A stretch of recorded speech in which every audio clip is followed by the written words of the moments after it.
In September 2025, I was asked to be the guest on a webinar that was hosted by Above the Law, and it was sponsored by 8 a.m. The moderator for the webinar is Brittany Hoffman, and she is from 8 a.m. We had a great conversation about profit leakage and expense management for law firms. Above the Law and 8 a.m. are very gracious in allowing me to share the video from that webinar to those who may not have watched the live session. So enjoy this podcast episode, which is a replay of a live webinar. Welcome to your Profitable Law Firm podcast. I'm Kelly Brubaker, your dedicated host, passionate about empowering law firm owners. Let's dive into the hidden strategies that lead to overflowing profits, scaled growth, and thriving lives.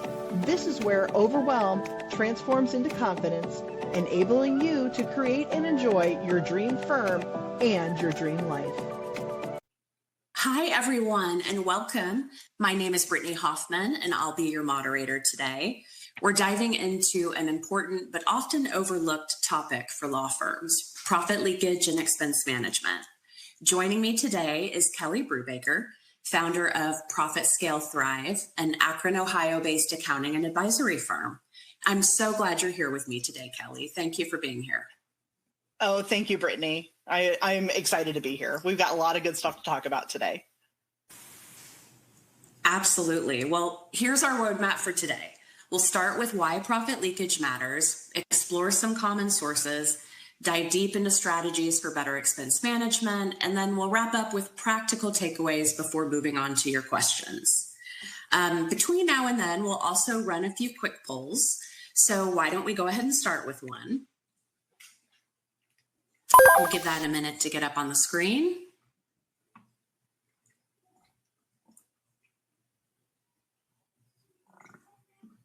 Yeah, I'm excited to see what these survey results are. Yeah, me too.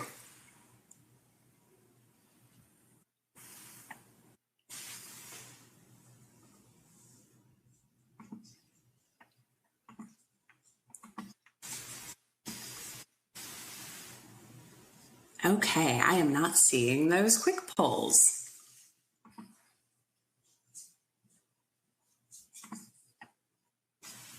Okay, well, we can go ahead and move on.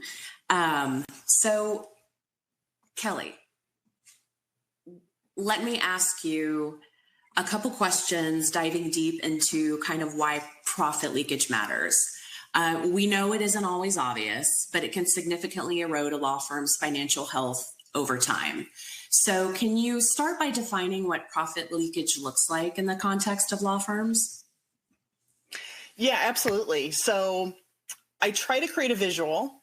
So the most common thing I can think of is you have a dripping faucet, okay?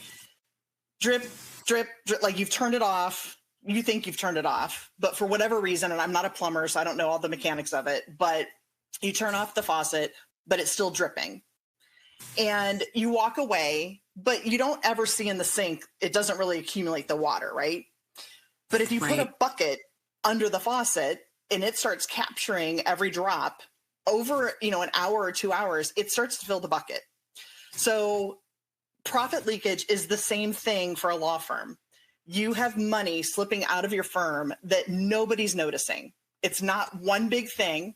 So I know like the big expenses, you're gonna have your eyeballs on those, right? So your malpractice insurance, sadly your case management fees, and just in your legal research, your law library, those are the big things that you're keeping eyeballs on. You have memory of writing the last payment, right? That's not what I'm talking about. Profit leakage is all the little things. So the most common things are lawyers forgetting to log billable hours. And by far, that's probably the biggest one that I see. And trust me, I switched my entire firm model to flat rate fees so that I don't have to track time because it was definitely, I was letting too much slip through the cracks.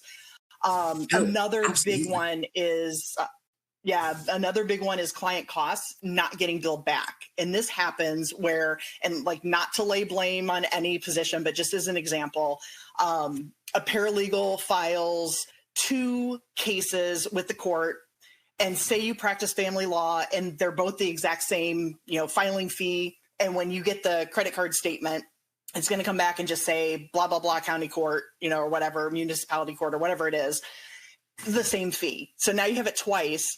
And a month from now, when you get your credit card statement, you go back to the person and say, hey, I see this charge. And they're like, oh my gosh, I think I filed for that day. I don't know which case that belongs to. And so then what the common default answer is, if you don't know, we're not billing it. So now you just ate that cost. And so it's those things starting to add up. And then probably the last big thing I see, and this, I am so guilty. I actually just did this to myself, is paying for unused software. So those subscriptions, they get you signed in. So what I noticed, I just did this last month, where I signed up for two different softwares, thinking they did 2 different things. They did the exact same thing. So one was $20 a month, one was $30. And I'm like, wait a minute, why am I paying? They have the same functionality. Like, once I realized it, or a better example is probably Adobe software. So I'll have someone who pays for Adobe, PDF writer, and so one person pays for it in the office because they need it. Either you're rejecting, a document or whatever.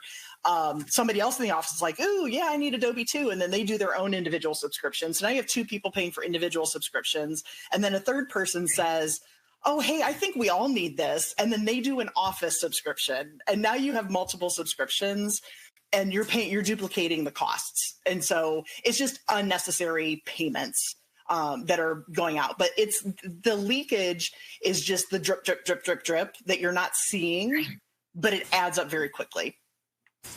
Absolutely. So what do industry benchmarks tell us about how firms are performing when it comes to overhead, realization rates, or missed revenue?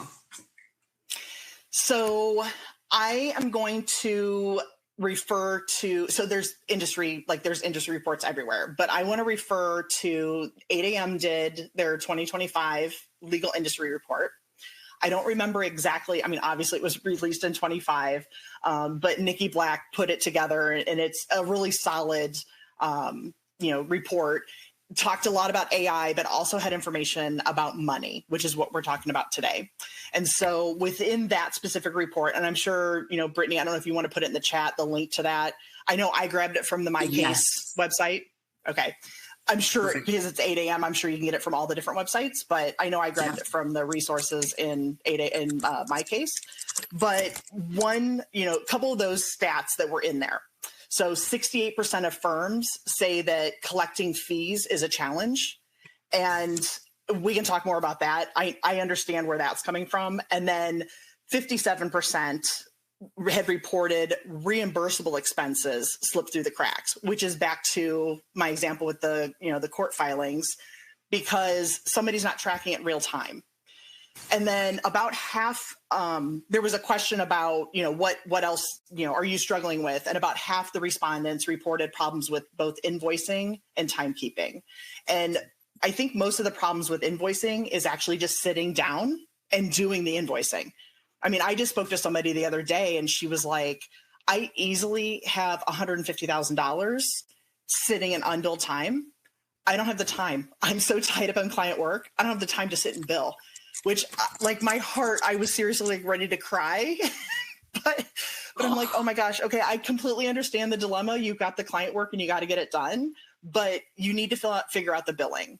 And then at least for her, it wasn't as much the timekeeping part. But I mean, so I don't do billing anymore for clients, but I used to. And it was a 3-partner law firm. And the one partner, very old school, older person, not technologically advanced. Like he was the rainmaker. He was the social butterfly. He brought in the clients, right? So he's playing golf and he's at the country clubs and he's doing all this stuff. But he would never get his time tickets submitted. Now in this firm, the partners would just have to handwrite out. They had a form and they would just have to handwrite out their time ticket and then hand it to their paralegal, who would sit and type it into the billing system. And then once I knew all the time tickets were in, I could run pre-bills and then they could all review them. Well, it got to a point where I would have to go and sit in his office for 2 to 3 days. So like the first, second, and third day of every month. And the first couple times he's like, what are you doing? Like I'd bring my laptop and I'd sit across from his desk and he's like, what are you doing? I need you to do your time tickets. Oh, I'm working on them. I'm like, dude, seriously, I can't do billing until you have, I can't do any of the billing for the entire firm. And we only do billing once a month. I can't do it until all the time is in. Well, I'll get it to you. I'm like, no. I'm not running any pre-bills. Cause I mean, this was a bigger firm. I mean, they probably had annual revenue, like 3 to 4 million. So, that was a good, like, I just need your stuff, dude, like seriously. And so it's stuff like that. But now the other partners didn't even know that he wasn't turning in his time until I finally said to the other two, I'm like, guys, you have to like rein him in. Can we change his compensation? I actually suggest, I'm like, let's change his bonus structure and tie it back to his time reports, because that'll make him do crazy. Yeah, because I'm like, so much of my time is wasted. It's disrespectful to me. I built like my time around this firm, and I'm like, this isn't fair to me to be able to do it this way. So it's a little crazy, but but again, I knew it was a problem. The other partners didn't know it was a problem, and it didn't matter to anybody else in the firm because they just were waiting for their pre-bills to be able to review their stuff, and it was whenever I got it to them. But it's just it's a lot of things to just add up. So. Absolutely. So if firms don't address all of these issues that we're talking about, what would you say the major long-term risks are that they face? I mean, to be blunt, no cash. I mean, you get to a point where, and I don't know about you, so I've owned my accounting firm for 20 years. Okay. I started in 2005 in 2005. I don't know why I keep doing that. All day I've been saying 20, but 2005, I started my firm. And I know in the beginning, my first couple of years, I didn't have staff. It was just me. So it wasn't a big deal. But once I started hiring people, and then I had multiple clients, and it just, you just stress out about money in, money out. It's like a constant thing, right? And so, long-term is just crazy. Like it's literally the difference of being sustainable, meaning you're still around in 20 years or not. But, short-term, it's the stress. It's just the stress about your cash flow. You're stressing out about how payroll is going to get made. Tax bills come up, your tax person calls you and says, hey, I know it's September 10th and you have a quarterly payment due and it's 10 grand. And you're like, what? 10 grand? I have like 2 grand in my payroll or 2 grand in my account. I have to make payroll on Friday. Are you kidding me? Like what? I can't do this. And so, and even worse is you go to make a draw as a partner and you can't because there's no cash. Like you're stressing out, like you need cash, but where are you going to get the money from? Right. So, so there's definitely the short term and long term. I mean, in long term, it like, not only is it like not sustainable if you keep having all these leaks, but it will roll down to your staff and they may not always understand why, but if you are worried about money, you're going to put off like a vibration that just kind of sets the tone for the office. And I've seen it. I have seen when I've walked into clients and they're like, oh, this is the greatest day ever. And I'm like, what happened? Oh, I got this, the judgment, we won in court. This is amazing. And I'm like, okay, well, tell me when the money gets in or, hey, money came in. So those are the good days. Right. Or I walk in and they're like, oh, like dejected. And this is the worst day ever. And I'm like, what happened? I had to write a personal check to put money into the law firm to be able to make payroll. And I'm like, okay, let's talk about this. I mean, it's just the little leaks. I mean, it really does compound. I know a lot of people are talking about the big things, but it's just those little things really start to add up and it just can get out of control very quickly. So. Yeah, absolutely. So we've set the stage with the why. So let's kind of shift into the where, the common sources of profit leakage. So we know it can come from a lot of directions. So can you help me unpack some of the most common areas? So operations, for example. Right. Where do you typically see inefficiencies in like law firm workflows? Yeah. So, and I will just tell you, it is hard. There's a reason why I'm self-employed because I don't like to follow other people's rules. Right. So I will just say it's very easy for me to say these things. You need your team buy-in. So like, no matter however you tackle this, if you're not a solo firm, if you have staff, even if you just have a part-time paralegal or admin or whatever it is, you need your team buy-in on like anywhere you go with this. But what I commonly see, timekeeping, which we talked about, from the 8 a.m. legal industry report this year, the stat was 1 in 4 firms do not use time tracking software. Now, there are so many options available. And I think most case management systems, it's inherent. Like that's one of the features. I think some people are resistant because there's this fear of Big Brother, like somebody's watching, because how these usually work, depending on the source, like it depends on the timekeeping app, it depends on how you're doing it. But most of them will work if it's in your case management. As you type an email, if your email account's linked to your case management, as soon as you send an email, a little pop-up comes up and says, what client was this for? What can I bill this to? This is how much time I recorded. Is that correct? Or do you want to edit? And is this billable or non-billable? And so like you're creating your time ticket right then, and it's captured in real time. Or if it's a phone call, it'll look to your calendar. If your calendar's linked to the case management, and it'll say, hey, you just ended this call. So a scheduled call, obviously, it's got to look at your calendar. And so like, as soon as the scheduled time ends, it'll pop up and say, hey, what do you, and I admit that seems very Big Brother to me, but doing all that in real time, you're capturing all the time. Think about if you wait until the end of the month and you're like, oh, I feel like I sent, a couple emails. Like now you're spending all this time to go back through your sent items in your inbox or in your email system. And you're trying to sort and filter, like, okay, which client, I know I worked on these clients this month. You're spending so much more time when you're doing it at the end of the month or even at the end of the week. If you're not doing it real time, you're losing. And so think about if you just have one staff person at any position, no matter whatever they are, but you're trying to get them to track their time. If they do it in real time, now it's more accurate. So you're accurately figuring out the client, the case, if it's billable, how much time it was, what they did. If you're doing it, on 3 days later, you're like, oh, I think that was a 20-minute phone call. I don't know. I can't look it up on my phone. Like it was an office phone. I don't see the phone log. So it just gets, less. Okay. It's degraded. Okay. Another thing I see with inefficiencies, manual processes. And trust me, because I personally have a couple that I have to do manually. I have no way to automate, right? Yes. And I love Zapier. Like I've got all these little things. And I actually, this morning, somebody asked me a question. I'm like, oh, I'm on Zapier. Is this app link? Like, can I link these two things? And I couldn't, which I'm like, oh, now I'm irritated, but that's fine. But, but manual processes, and why this becomes inefficient is because now you've got to do something. Well, somebody needs to stop their day to do something manual, which, okay, is not inherently a bad thing. We're service providers. Okay. So we're professionals. That's what we're doing. We're selling our time. So the manual part of it, it just gets to where if it's repetitive, it's manual. You can enter anything that's done by a human is prone to mistakes. And I will tell you, just to go through whether it's billing.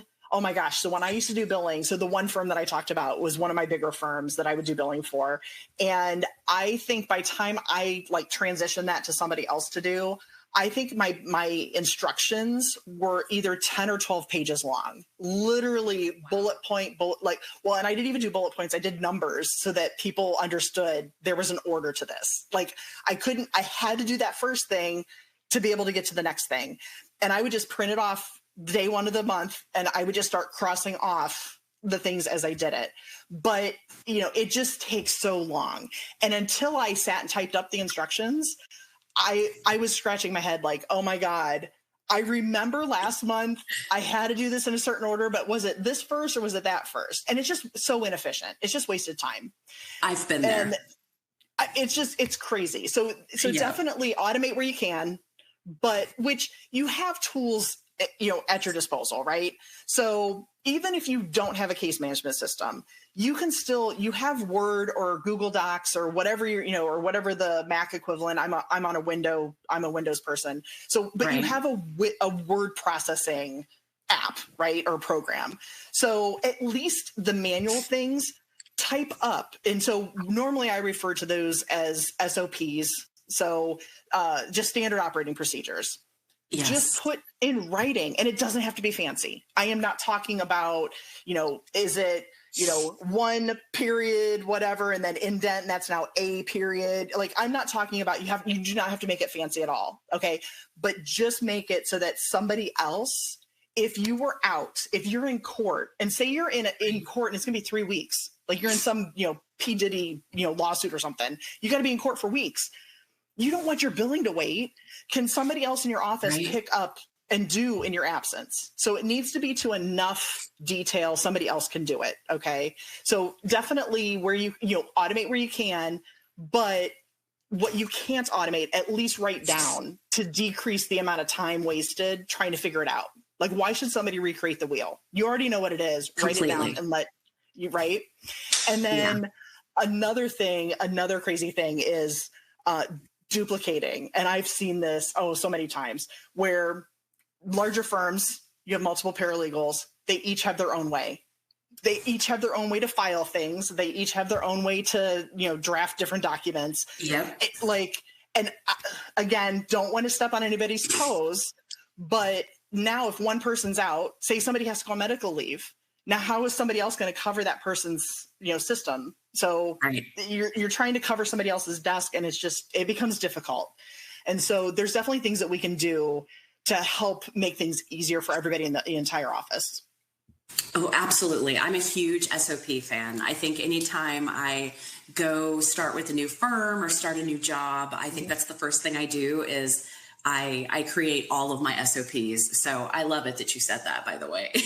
Thank you. Yeah, I've taken over. So in my personal life, another reason why I'm self-employed is because I do a lot of volunteer work. And once I had kids, that shifted into stuff with school. So I'm big in the PTA. I've been an officer for how many years, but I keep changing positions because I'm like, I do not want to do the treasury. I do it all day long. I don't want to deal with numbers. Yes. So only 1 year. Last year I got sucked into it, but most years, so like this year now, I took over communications for our high school. And so the last person was like, yep, my youngest just graduated. Bye, see ya. Here's like 2 logins. And I'm like, okay, when did we send stuff out? She's like, you'll figure it out. Oh my gosh. So I had to sit down and go through, where is the website? What's on our website? Should it be updated? How do I even send an email out to members? Like, it was a whole bunch of stuff. And I'm like, gosh, if I would have just had this written. Now, on the flip side, I transitioned the treasurer stuff to somebody else. I gave her, a 6-page document of, and it was like, do it this way, this will come up in September. This comes up in December. Like so that and I'm still available for questions, but it helps because she has a document that knows what's expected of her. Absolutely. And that makes it so much easier starting out. So yeah. So I know we talked about timekeeping. It's always a super hot topic, but what about vendors? Where do firms often leave money on the table with like contracts and subscriptions? Any guidance on that? Yeah, so I have not. So let's start with vendors first on like the contract side.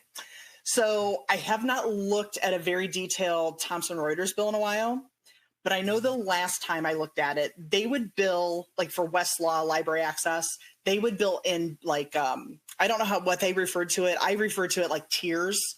So the first tier might just be one person. Like that would be one price. If you only had one login, it would be one price. And then their next tier might be 3 to 5. So 3 to 5 attorneys. And they had other features that came with that. I think for each attorney, you got a paralegal login, but effectively, if you were just not one, you had to jump into the 3 to 5, which would really stink because if you went from one maybe you really only needed 2. And that wasn't an option. Oh, and I get so frustrated. But so the problem is, so you'd need the logins, and that automatically triggers them sending you a bill. Like, I see you just added to your account. You're now out of that 1 tier. You need into the next, you bumped into the next tier, right? And they just automatically, they bill you for it. The problem is they don't go back. They never want to go backwards, meaning you bumped up into that tier, the 3 to 5 tier, and say you legitimately had 3 people, like 3 attorneys total, but somebody left for whatever reason, it doesn't matter, but you bump back down and you could have been back into the 1 tier, right? Even though you deactivated the other logins, Thomson Reuters not calling you saying, oh, hey, I just noticed that you're eligible to be billed for 1 person. Can I adjust your bill? Or, hey, I already did it. They don't do that, okay? You have to go back and look at your contracts. So I work with clients in different ways, right? So for my top tier clients, that's one of the things I'll go through and say, can you just give me your contracts? Like, I don't need you to explain them to me. I'll do what I can, because I'm not looking at all the provisions, right? I'm looking at the ones for money.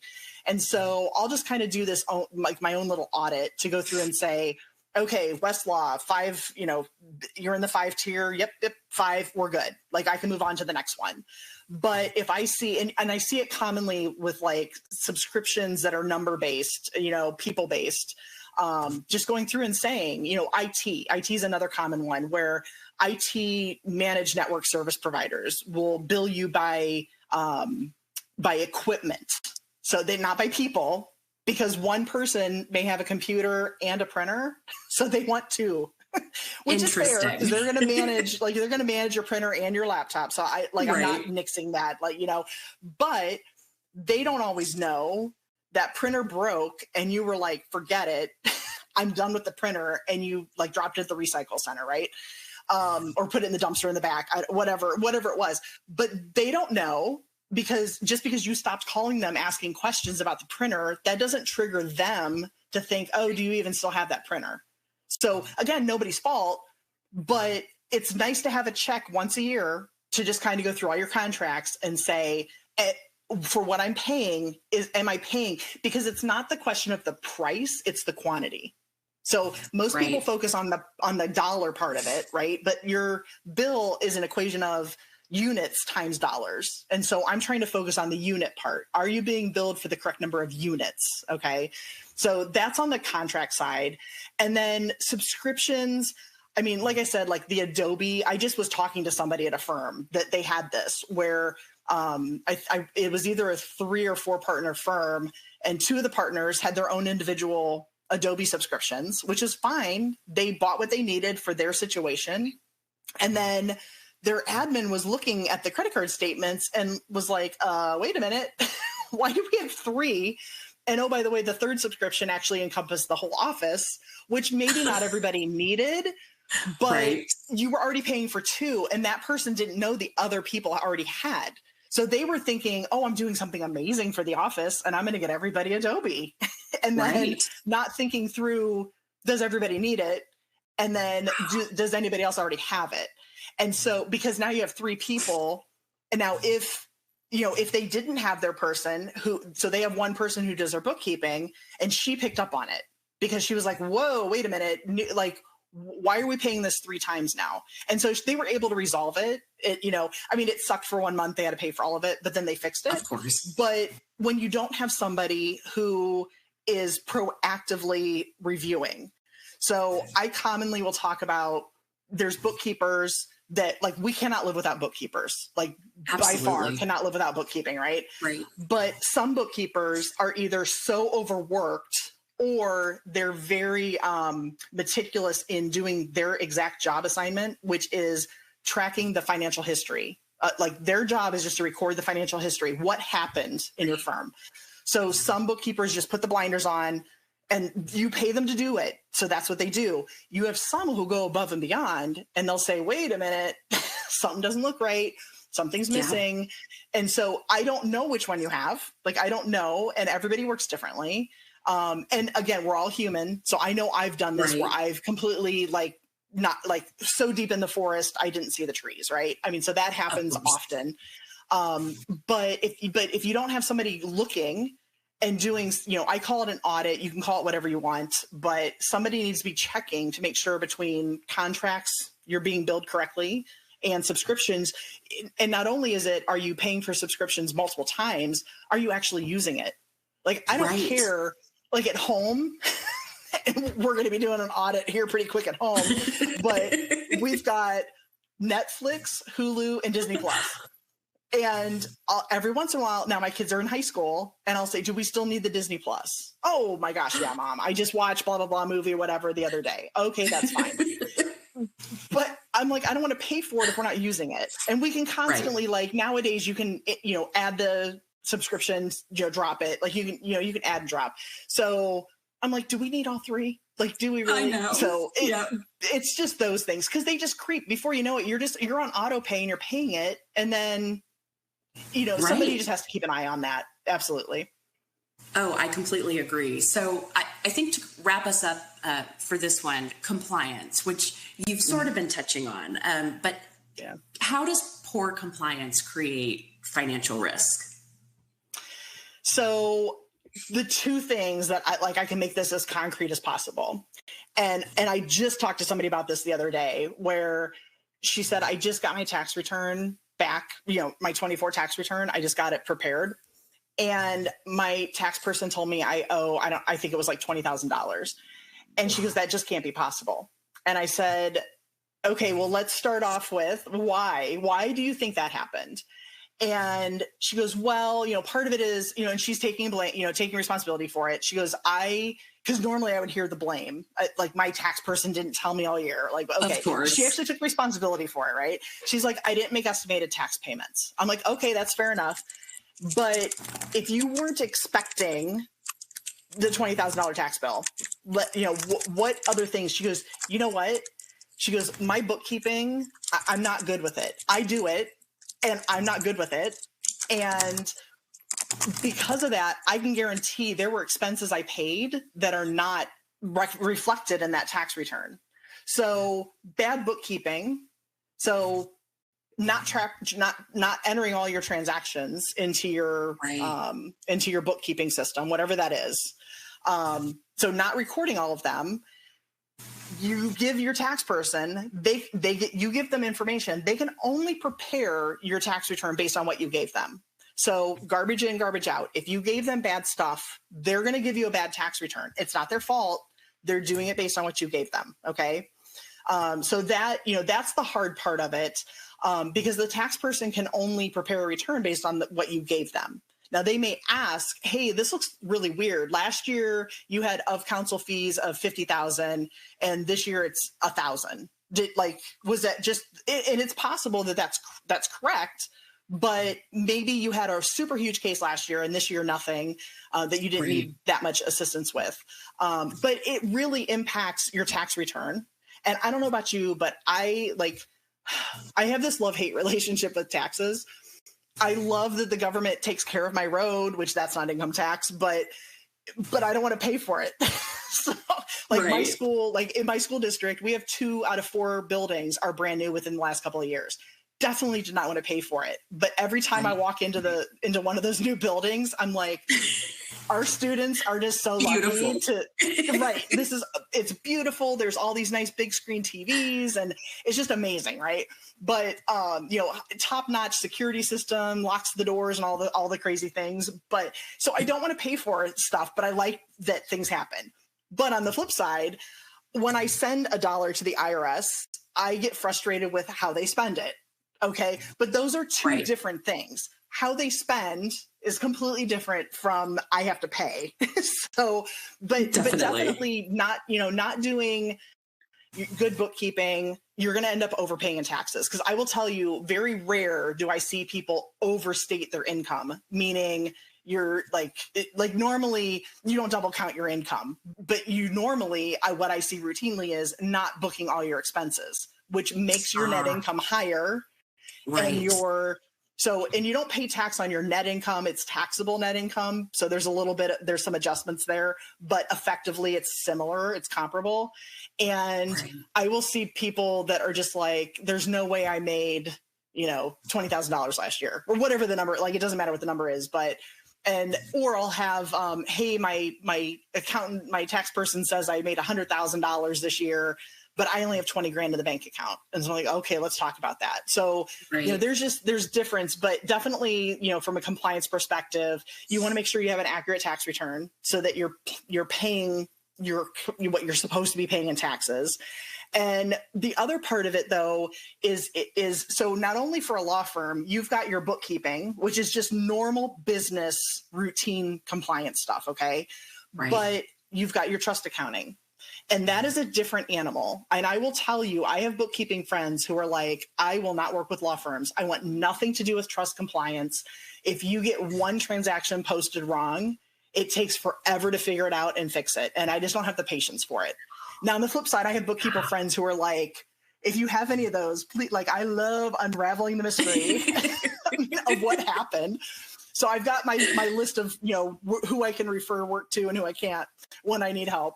But just one mistake in your trust accounting can end up with, if you get audited by your bar, which is random, or it could be triggered if a client complains. But I think most of the time I've seen bar audits have been on trust accounts have been completely random.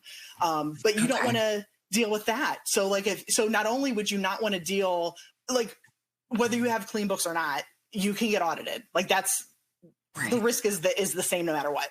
But if you get selected for a state bar audit and your stuff's a mess, now you're going to end up paying, somebody to represent you, most likely, because what's the quote, those who represent themselves have a fool for a client. So same situation applies, right? So now you're going to hire somebody to represent you. So that's going to cost you money. And then hopefully the auditor doesn't find anything, because an audit is a random, like, it is not 100% of every single transaction. An audit is, they go through and randomly pick things. So, they may look at, you may have 100 client, accounts with trust funds. They're not looking at every single 100 of those. They're going to pick maybe 10 and then go through from beginning to end for a period and say, oh, I see money came in, money went out, money in, money out, blah, blah, blah. And like, okay. And from the beginning to the end, that works. We're done. Let's move to the next one. So it's not 100% of every transaction of every account. It's they just dig through enough, and they may find things and they may not find things. And so, but it's just one of those things that you could have very bad results. And I, like, thankfully, like, knock on wood, my desk is wood. Like, I haven't been with a firm that has been through an audit with a bad result. Okay. Good. But the consequence, like, potentially you can get disbarred. So, and I have a YouTube series that I go through every Friday. I talk about fraud. And so just a short snippet of little, like, things that are actual real cases. And so people, like, it happens, and it's very common. You just don't want to be one of them. Right. So that's why compliance is important. I will just admit, compliance sucks. Like, I hate having to have to do something. But like, seriously, doing your bookkeeping, whether it's for your firm or your trust, like, just being compliant with that part of it, it actually helps your firm run financially better. So it's well worth the investment into good bookkeeping. Oh, absolutely. Absolutely. I think a lot of people are there with you, that they just don't like compliance very much. Yeah. And trust me, I get it. Like, I'm a business owner. So I pay somebody to do my tax return, because even though I'm a CPA, hate taxes. I just can't stand doing it. So I hire somebody, and I still have this grumbling, oh, I could so do this myself, but I don't have the software. I just don't have the mental capacity to deal with it. So I still grumble when I pay the check, but so I get it. Trust me, I get it. But I also, on the flip side, is I don't need the IRS to have a bad mark against my name. Like, that could put my CPA license in jeopardy. And I don't want to deal with any of that. So it's worth it to me to get it done. And so I'll just pay somebody to do it. So yeah, exactly. So I get it. There is a cost, but there is a huge benefit to good, solid bookkeeping. Oh, absolutely. So before we jump into this next poll, I think we have the results of the first poll that we could go ahead and show everyone. which I'm super excited about. It looks like we had about 65% the black hole of timekeeping, 14% subscription graveyard, 17% expense Bermuda Triangle, and about 2% complete chaos. Oh, yeah. A little bit of each. Yeah, a little bit of each. Absolutely. Yeah, definitely the time does not surprise me because like I said, I know what I literally revamped my entire firm so that I don't have to bill by the hour. And I will bill hourly for special projects, but I try to do everything I can to not bill by the hour because I just don't want to capture it. Like that's the whole thing. I don't have to capture it. I don't have to bill it. I'd rather just be flat fee, but I completely appreciate the long-standing history. You know, we have a huge industry. I mean, the accounting industry is as old as the legal industry. So I get how hard it is to change. I really do. But I am happy that certain practices of law are embracing getting away from hourly. And I'm not talking about PI, which are contingent, but more like trademarks. I'm seeing more, and I'm actually talking to more family law that's starting to say, okay, if you're going to do a dissolution, it's this. If it's dissolution with kids, it depends on, now if it's a divorce, now like each type of path you can take, I would say, is a different price. And it may be you start off with, hey, it's $1,000 to get started. And then I will tell you what your options are, and then you can figure out pricing from there. So like in chunks. But I am seeing more, but it seems to be very, very much industry dependent, like our practice area dependent, who's moving away from hourly fees. So, but yeah, I definitely get you. I feel for you. I really do. Definitely. Well, let's go ahead and put that second poll up. So, how confident are you that your firm captures 95% or more of billable hours? We have absolutely. We're timekeeping heroes. Pretty good, but a few hours slip through the cracks. Not great. Our timesheets are more like guest sheets. Or wait, we're supposed to be tracking all of those hours? Yeah, it's hard to run your firm on vibes. Yeah. I know. But it is. Yeah, like I said at the beginning, I get that if you're not a solo, which is already hard enough to manage yourself, right? But once you hire somebody, even if it's a part-time person, it gets very hard. I mean, I just know what I go through at home with my kids, hey, did you take the trash out? Yeah. Did you really? No. Right. Like exactly. It's the same with employees and timekeeping. It's very hard to capture, but it's literally, if they're not capturing, if everybody in the firm 100% is not capturing time, accurately, it literally is taking money out of your pocket. Okay. Literally taking money out of your pocket. So that's why it's so critical, again, for the hourly billing, but I will argue that even those who do flat fee, what I do in my firm, and I will tell others who do flat fee billing is, okay, you can stop tracking your time hourly. But I know for me, and I highly recommend this, is maybe once every 6 months, do what I call a time study. And so for 1 week, log every single thing you do. So everything you do for work, whether it's responding to email, text messages, phone calls with clients, attending business meetings, you're in court, whatever that looks like, right? Do a time study and use that information to figure out, are you still pricing your, so if you're doing, like I said, with dissolution, say it's $1,000 for a dissolution, is that still an accurate price? Like based on the amount of time it takes you to complete that paperwork and get that case all the way to completed, is $1,000 fair? I mean, I can't tell you that. Now, I will tell you, you've got the factor of, if you have staff, like you've got to factor in how much you're paying them, how much they cost you between payroll taxes, wages, and benefits. But, is there wasted time in there? Going back to our prior, discussion, is something too manual? Is there something you can automate it, make it go faster? Can you put templates together that you're filing the same thing over and over? Can you just do a template and copy it and just edit what you need to? What can you do to make that faster? I don't know.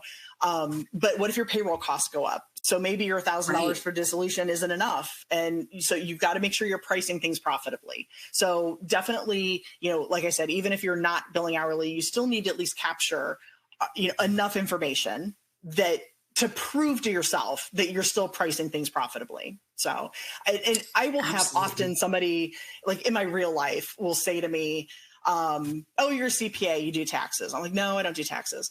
Well, what do you do then? And I'm like, well, I help law firms become more profitable. And I always get the same reaction. It's always the same reaction. Seriously? They make so much money. I just hired an attorney for blah, blah, blah, whatever. It was $500 an hour. You can't tell me attorneys don't have money. And I'm like, well, I can because I see it all the time. The problem is that attorney worked for you for 1 hour for one day. And so that might have only been the one billable hour in that entire 8-hour day. So they only made $500. And like, that's still good. Okay, except they have to pay their office rent. They have to pay for their IT. They have to pay for their case management, professional liability, admin, phone, like all these other things. And I'm like, that $500 is not so good anymore. That may have only come out to like $50. So Yeah. that because then it's the networking, right? It's recruiting new clients. So, clients, what the public perceives and what's actually happening are just two different ends of the spectrum. So, so it's crazy, but that's why we talk about things like we're talking about today. Definitely. Well, it wouldn't surprise you to know that almost 63% said that they were pretty good, but a few hours slipped through the cracks. And 23% are not great. Timesheets are more like guest sheets. So, so definitely, I mean, it happens, so I guess, hard. more than you expect. Right. It does. I mean, it's hard. And I will tell you, if you are a heavily, an hourly billing, like that's the basis of your revenue, this has to be critical to figure it out. And, for me, like when I used to do, I would set appointments for myself. I would calendar literally on my calendar every day at 4:30. I'd have a little appointment with myself to go and write down all my time, my time for that day, because otherwise I would forget it. And I would ask my staff, back then, we're talking like 15 years ago, I would do the same, I'd ask my staff, hey, can you guys write down your time for today? What did you work on? Just so we have it, it's in there. I used to bill out of QuickBooks for my firm. Like, hey, I'm looking and I don't see your timesheet. And I don't care how much time you worked. Like, I'm not asking because to figure out how much payroll I owe. That's not why I'm asking. I'm trying, on the flip side, I want the money in the door so that, I need to be able to bill the clients to get the money in the door to be able to pay you. That, it works that way. So, so I get it, but it definitely a struggle. But the 63% that's, doing really good, that's great. Do what you can to capture those couple of hours, but I'm also a realist, I guess. There's a cost benefit. I would definitely not recommend going crazy micromanage things, because now you're going to create a whole different set of problems. So if you're comfortable that you're getting most of the time, then that's great. Maybe you have other areas that we can look at to work on. So for sure. Perfect. Yeah, that's great advice. I know we're coming up on time, and I know we have a few questions in Q&A. So really the heart of our session, practical ways firms can tighten up expense management and stop profit leakage. So we know visibility is key. How can firms use dashboards or reporting tools to get a better handle on expenses? Any advice there? Yeah, so that's the one thing I love to do with my clients is to set up a dashboard. And it's different. It can be different for different firms, depending on what your priorities are, what your long-term goals are, what you're currently struggling with, right? Right. The concept of a dashboard is just that you can open up one thing, whether that's an Excel spreadsheet, a PDF file provided by some type of a contractor that works with you, or within your case management system. So I know, like for me, I'm on QuickBooks, right? And so I can open up and I have a dashboard. And just the idea is that I have easy, quick to see information I can digest easily. And the idea with a dashboard is just you're trying to get information in real time. Now, take it's with a grain of salt, because it's only like the dashboards are as current as the information populating that dashboard, right? So like I was talking to a client of mine, they're on my case, and we went to their leads insight dashboard, and she was like, well, this looks like really bad. And I said, and it occurred to me on one of the little graphs, I'm like, oh, I think it looks bad because I don't think the information's populated. And so what was happening is the cards so like you have your card that you create for each new lead, they were doing excellent track. So new lead comes in and they were very good and diligent about this was a viable lead, not viable. Like it wasn't even the practice area. Like they were very good about that. But what they weren't putting in is this is potentially this type of case that I think the case value is $10,000. They just left the potential value at 0.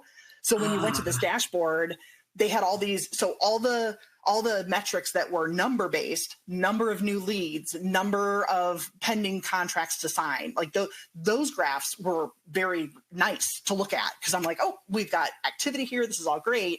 But the couple that were tied to potential money in your pipeline were all flat, like 0. And it was because the information wasn't being populated. So dashboards are just a really good way of, at a quick high level view, what is going on. And so part of actually how I became, my relationship developed with 8 a.m. is because I actually, so horrible. I made a really snarky comment about Smart Spend. And this was like when it first was announced, before it launched. Now, Smart Spend it's available. It's a tool that if you're on My Case, it's only right now for My Case. But it's tied to the essential, like you can look up Smart Spend and it's on the My Case website, but essentially it's a credit card that's for the firm. And you have the ability to say it's one credit card account, but I have 2 associates, 3 partners, a paralegal that all need cards. And so on the fly, you can set those, like create them, deactivate them if you need to, for whatever reason, change the credit limits on each card. They're all individually controlled and it's all right there. But the beautiful part of Smart Spend is the dashboard.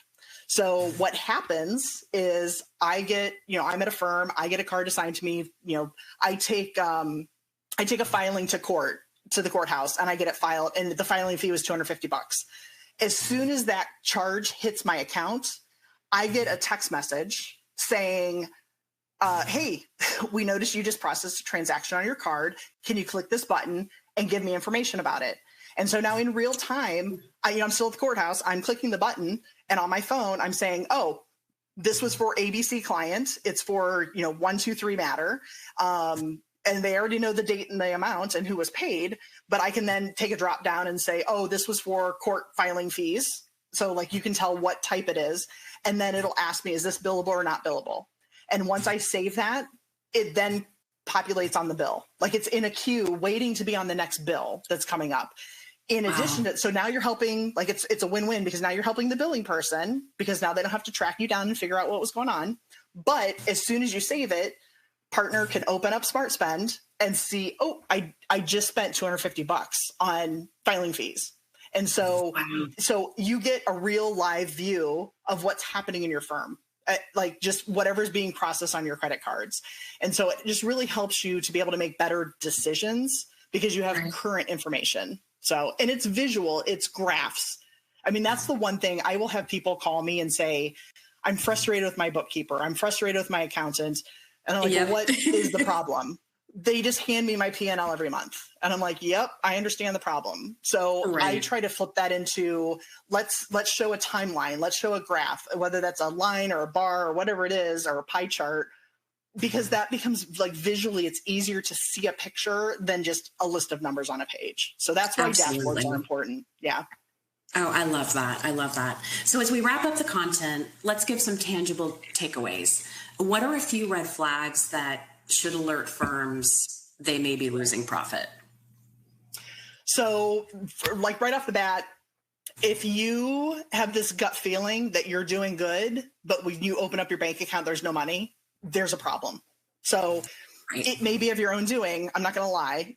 So, because I have seen firms who are doing amazing with the revenue, but they're taking out a ton of distributions because they're like, ooh, I just got a $50,000 check. I'm going to take a distribution of $30,000. And they're not thinking through, like, I've got these other bills that I have to pay. So sometimes it's your own doing, it's your own choices. But definitely if you feel like you have steady revenue coming in but you're struggling with your bank account, that's really the big, like that to me tells me something's off. So absolutely. For sure. Okay, perfect. And can you share 2 to 3 quick wins that firms could implement right away? So we didn't talk about this. I think I alluded to it and then we got off all these other things. If you do not accept online payments, absolutely look into this, because now, and I will tell you, like, I've had this conversation infinite number of times with different law firm owners, different areas and all that. Now, and I get for like, contingent, that's a different animal. Like so that's not going to apply to this, but I'm talking, flat fees, hourly, because here's the thing. And I actually just had this discussion on LinkedIn with somebody the other day, because they wanted to pass along the credit card fees. It cost me 3%, 4%, whatever. And I shouldn't have to pay that. I'm like, well, wait a minute. I get that somebody swipes a card and they send you $1,000 and then you had to pay whatever, $30 or whatever for that. But if they wrote you a check, they have to then write the check and then they either have to bring it to you, which is a waste of their time, or they mail it, which now, I mean, with USPS, I mean, God love them, but there's days where I can get things in 2 days and then sometimes it takes 10 days. So if somebody owes me $1,000, I don't want it in 10 days. I want it today. Okay. So there is an actual cost to the amount of time that it takes to collect that money. But when you get a check, that's not really free either, because now you have to pay somebody to make a copy for your files. If, depending on how you archive your information, they have to stamp it, put the deposit slip together, drive it to the bank, wait for them to, the teller to process it.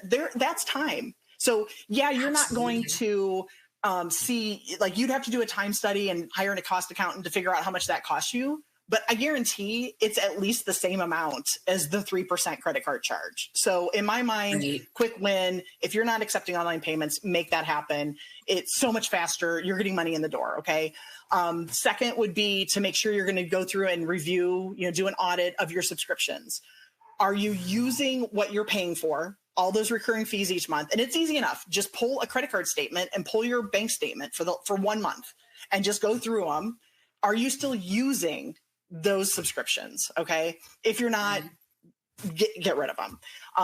And then the last is what can you do to automate expense tracking? So like the Smart Spends tool, that's amazing. Now, if you're not on my case, there are other tools that maybe check with your bank, because some banks offer something similar, comparable. It might not be locked into your case management system or your bookkeeping system like Smart Spend is, but it at least puts you a step ahead so that you have a better way to see how much you're spending. Because I know I've been at firms where we'd get the credit card statement and they're at their max credit limit in total. Like it's 3 cards. And because one partner didn't realize that they had an associate going to, an out-of-state conference. And then all of a sudden they're like, oh my gosh, I have to pay this credit card bill. And so, at least if you have some type of a way to automate your expense tracking, and it's not only from the management of your cash so that you have enough money to pay the bill when it comes in from the credit card statement, but making sure you're capturing what can you bill back to clients. So don't pay the client advance costs. So for sure. Perfect. Well, we've got a few Q&A questions. I know we're almost at time. So the first one, as a CPA firm, does this still apply? In other words, should I be having my office manager create SOPs for her workflow procedures as well? Oh, absolutely. So I don't care what business you're in. I mean, so before I started my firm, I was CFO of a bank, and I could not tell you, like, I had a person in charge of accounts payable paying the bills for the bank. I had, somebody else in charge of running payroll every other week for our staff. I couldn't do their jobs. Like, I was high level, but I sure as heck needed to know exactly step by step, because if somebody called out sick or whatever, if anything ever happened unexpectedly, we needed to make sure somebody could just pick up an SOP and be able to do it. So it doesn't matter what industry you're in. It doesn't even matter as long as I even have, like, so at one point I didn't have staff. It was just me. I still had SOPs for me, because then that saved me the brain power. I didn't have to think every time I did something, oh my gosh, how do I do this? So definitely in any situation. Yeah.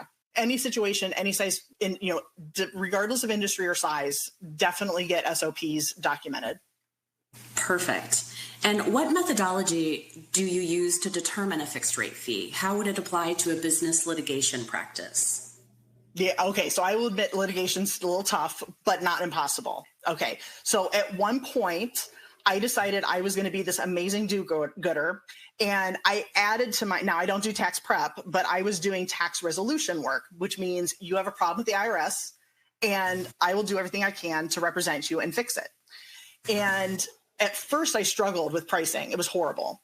But there's really two factors in pricing. First off, you have to make sure that what your cost is to be able to complete the work and deliver it to the client. So that's part of it. The other part is fair market value. What will the market bear? Okay. So you got to come through two different ways. You have to make sure that you understand how much it's costing you in time. But I also want to make sure you have knowledge. Think of all the years you went to law school and all the experience you've had practicing. That is valuable, okay? And so I'm not saying with the fair market value piece of it, I have definitely seen, I have law firm clients now that it actually amazes me what their prices are, and people pay them, okay? Because when you can differentiate, you stand out, that you can command a higher price, okay? So I just use fair market as a kind of a guide that if you're going to meet the fair market value or exceed it, like whatever the neighbor down the street law firm is charging that does the same thing, there's just be able to justify why you are worth more. It's not the cost. Absolutely. Don't say that it's the cost to clients. It's that you're valuable, and you're valuable because X, Y, and Z. Okay. And I've seen I think a lot of people will say to me, I think I can only bill $300 an hour because the law firm down the hall only charges $300 an hour. I'm like, well, first off, do you even practice the same area of law? Like that's part of it. Right. But where I was heading with the tax resolution part was, what I would do is somebody would come to me and I would say, okay, pay me $1,000. I'm going to do an investigation. And so that was the first chunk of it. It was the first step, no matter what, because I needed to understand from the IRS perspective, what did they have on my client? And then from my client, what their financial position was. And then with that information, I could then present to my client and say, okay, you can go this path, this path, this path, or this path. Now for litigation, and I don't know exactly, I don't know if we're talking criminal or what we're talking, but you have steps. There are definitely milestones in your whole process from beginning to end. So start with the first process and then price that out. But tell the client ahead, hey, if we're going to get to the next step, and your choices, you may have 3 different choices. And if we go down this path, it's going to be this much, this path is this much, and this path is this much. And it's a whole big decision tree. And so that's how you would convert from hourly into flat rate. Okay, perfect. A couple more questions. What's a scenario when an expense was paid but not recorded? Because we don't know what we don't know. Oh, I know. And that's exactly what the problem is. Your bookkeeper doesn't know what they don't know. Exactly. And where I see this all the time is because somebody, and it's not always a partner, it's not always the same person, but an associate or a partner goes and does something and they don't have their firm card with them. And so they pay with a personal card. Now your bookkeeper does not get your personal statements. And so they don't know, and they don't know to ask, because they don't know that it happened. They just don't even know that transaction happened. So they don't know to ask for and if you forget to turn the receipt in for reimbursement, so that's where the disconnect becomes. And it's just a whole argument with definitely making sure that you have business accounts that are all business transactions. And then that way, your bookkeeper, whoever that person is, whether it's you or you hire somebody, they know all the transactions because they're all there. But it happened. Like I've done it. I've been, I send handwritten cards at times for different things to clients, and I just ran out. And then of course I'm at Target for something else. I'm like, oh, I don't have my card with my business card. It's at home. But I'm not going to make myself another trip just to go home and get my business card. Right. So I just did what I did myself a favor and at least did a separate receipt. But then as soon as I came home, I'm like, oh, got to post this in my books before I forget, because I paid with personal money. Yeah. Absolutely. Okay, last question. In Maryland, the bar rules now require attorneys to log hours for flat fee arrangements.